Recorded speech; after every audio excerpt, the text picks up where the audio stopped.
Lu tahu nggak? Indonesia baru aja bikin dunia sains megang kepala gara-gara satu bunga. Namanya Rafflesia hasselti. Bunganya gede, langka, dan baunya mirip bangke. Yes, literally. Dan yang bikin gokil, bunga ini baru berhasil didokumentasiin mekar setelah 13 tahun nungguin. Ya, 13 tahun cuma buat lihat satu bunga muncul selama beberapa hari. Kalau dipikir, itu lebih lama dari hubungan toksik yang susah putus.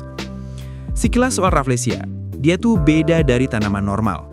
Dia nggak punya batang, nggak punya daun, nggak punya akar. Dia cuma numpang hidup di tanaman inang namanya tetrastigma, kayak freeloading roommate yang nggak bantu bayar kosan. Selama bertahun-tahun, dia sembunyi di dalam inang, bener-bener nggak kelihatan. Baru nanti muncul sebagai kuncup. Dan kalau hoki, mekar jadi bunga raksasa yang bisa sampai 50 cm lebarnya. Tapi sabar dulu, mekarnya cuma sekitar 7 hari. Habis itu, layu, membusuk, hilang. Bayangin hype-nya, 13 tahun nunggu, 7 hari nongol. Yang bikin momen ini makin penting adalah topik konservasi. Karena habitat asli Rafflesia mulai menipis. Hutan Sumatera makin banyak ditebang, inangnya makin dikit, dan kalau kita cuek, bunga ini bisa tinggal cerita dulu pernah ada.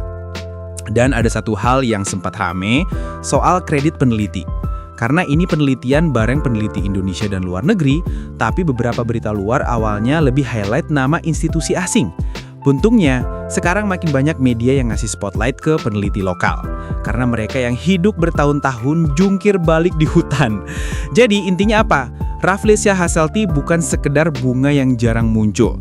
Dia reminder bahwa alam itu punya keajaiban, tapi juga batas sabar. Kalau kita nggak jaga sekarang, nanti yang kita punya cuma foto, berita lama, dan kata-kata harusnya dulu kita peduli.